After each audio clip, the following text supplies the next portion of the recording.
Good morning, River of Life. Um, my name is Pete Keiner. Um, if I stop partway through my video, it's because I'm still trying to catch my breath. I wanted to share with you this morning something that God has laid on my heart about my journey over the last 45 days, as well as the question to you: do you really trust God with your life? And that question may sound as an odd question because of your faith, but when it comes down to it, do you really trust God with your life? As I share what's happened with me over the last 45 days, I want to share with you how I was truly tested with that question and the journey that I went through. And as I share this, I may get a little emotional, so I'm just warning you up front. So, December 7th, I started to feel not well. December 10th, I was officially diagnosed with COVID. And then this whole story is not about COVID or anything like that. It's just my personal journey. Over the following week after that, I started to feel worse. December, I think it was like 17th or 18th, I was getting to the point where I needed additional medical care. 2 or 3 different trips to the emergency room wound up getting me put on oxygen, sent home, back to the ER, and a lot of back and forth until I think it was December 21st. I was in the ER, and by the grace of God, a hospital bed had opened up inside the Princeton Hospital. Because prior to that, they were exploring flying me to South Dakota, to Iowa, to other states in order to get a hospital bed for my care. And quite honestly, I really did not want to go to another state away from my family. Even though they couldn't see me, I did not want to be that far away. And through that initial hospital stay, things got a little scary. And they were sharing things with my wife that at the time I wasn't even aware of in regards to some of their concerns. I had contracted COVID pneumonia, and I found out afterwards that in my medical charts that when they admitted me, I was actually admitted with respiratory failure. And it actually says it on my chart, which really surprised me.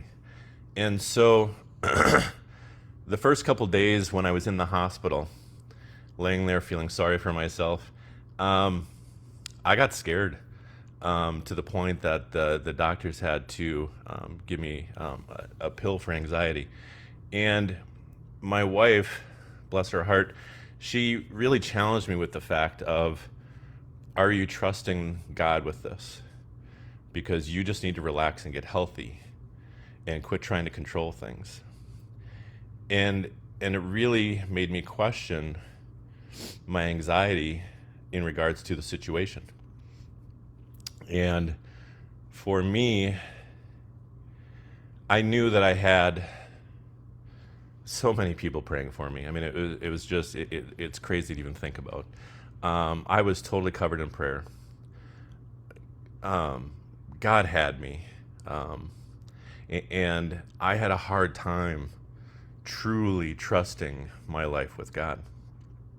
And this is just me being real with you. And so the rest of the journey was over the next couple days in the hospital, I started to improve. On a Friday, I can't remember what date it was. On a Friday right around Christmas, They told me that they may have to explore putting a mask on me to force more oxygen into my lungs.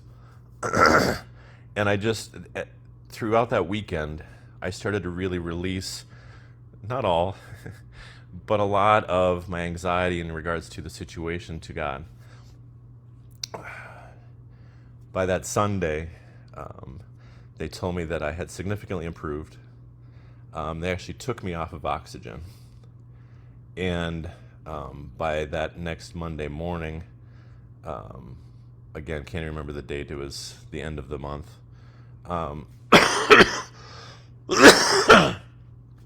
They said that they were going to release me. And getting released was a little scary for me, just because I felt safe in the hospital. But again, I had to remind myself that I was safe in God's care. And truly trusting God with my life, I didn't realize how difficult that could be. Because truly, like I wasn't even sure that first stay in the hospital if I was coming home at a certain point. And I smile at the fact now that as soon as I started to release everything, my symptoms improved, my quality of life was improving. And it was one of those things where I really felt God and I get so much closer. And just knowing that I was going to be able to truly trust God with my life. And it really kind of resets your priorities, right? Then I was at home recovering, and it would have been so I was released on a Monday. The following Sunday night, I had a severe coughing episode. And I started to feel like crud a couple days again before that. So like Friday, Saturday, I started to not feel so good. Sunday, I had a really bad coughing episode. And through that coughing episode, I felt like somebody had taken a butcher knife and stabbed me. And I won't give details, but I felt a crushing pain in my chest, my shoulder, and my back, like nothing I've ever felt before. It was the worst pain ever. So my wife called the emergency room. They said I may have cracked a rib and or pulled some muscles while I was coughing. So the ER said, take some acetaminophen and go to bed, you'll be fine. The following morning, I was in so much pain, I was crying. We called the triage nurse, and she was able to get us into an appointment. Went in for the appointment thinking that this incredible, awful pain was a bruised rib or a cracked rib. Long story short, they sent me in for x-rays.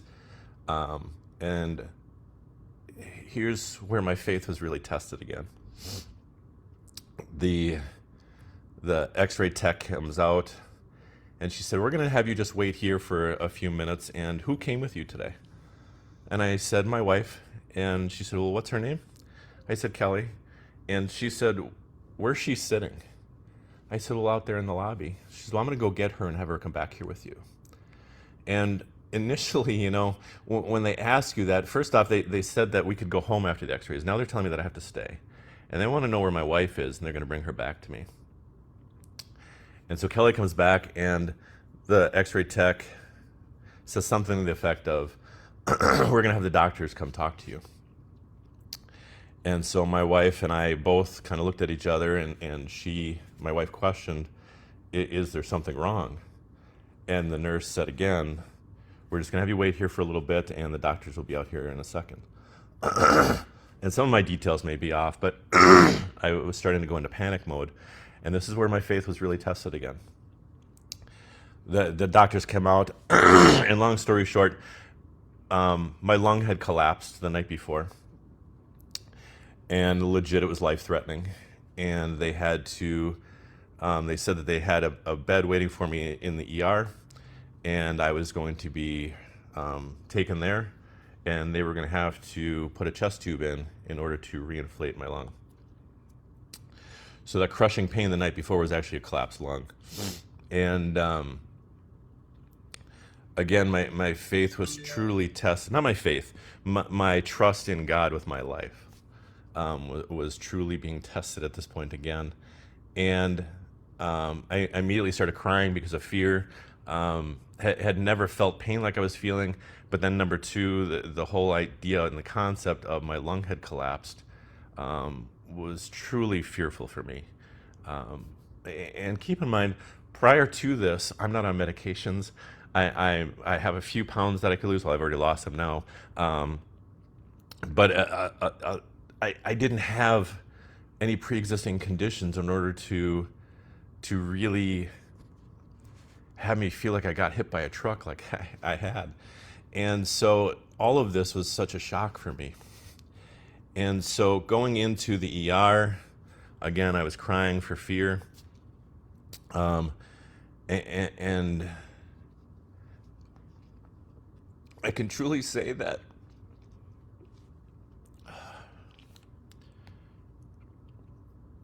through this, my wife's strength and her ability to remind me of my trust and faith in God really helped. Because at this point, my wife was able to be in the hospital with me because I wasn't I wasn't contagious anymore of COVID, which was such a blessing. Because she looked over at me, she says, "You got this." She says, "God's got this, and you can get through this with God."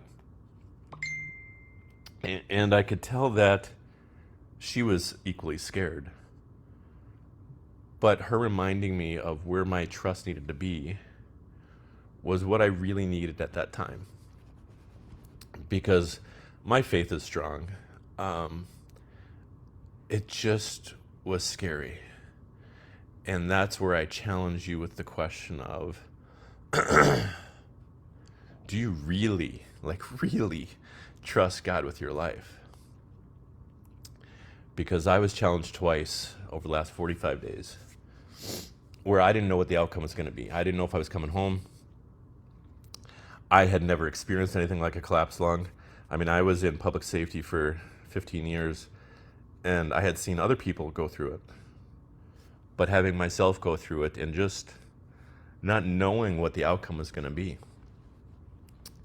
And so I just really, really want you to think about, if you're put in a position that you're truly fearing for your life, is your faith and relationship with God to the point that, not that you won't be afraid, the fear is still okay, but you truly trust God with your life? The good news is just to finish up my story for those that are curious, the chest tube was removed, I think it was 2 weeks ago now, week and a half ago now.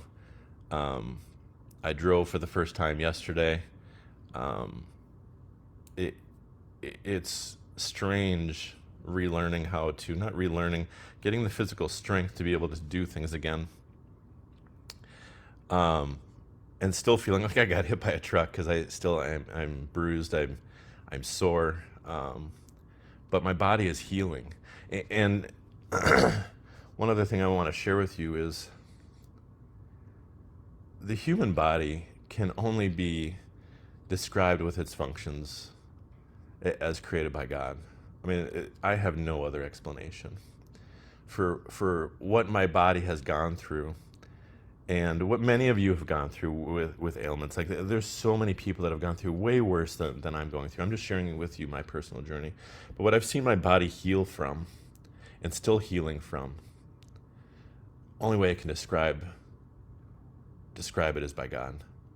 I mean, it's indescribable what our bodies are capable of recovering from. So I know that my message isn't totally clear, but this is really what the Holy Spirit guided me to share with you today. because of the journey I've been through, and really, really having to trust God with my life twice. And I'm sure it's not the last time, but it's brought me so much closer to God. It's so realigned my life priorities. And I'm sure many of you have gone through experiences where you weren't sure your outcome too, and I just know that this happened for a reason. And I know personally that I feel so much closer to God. Um, I anytime I talk about my wife, I get emotional, but I look at her and her strength through the last 45 days and her care for me. It's only by God.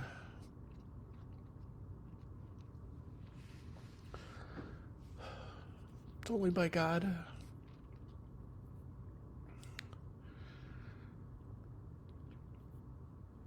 So anyway, I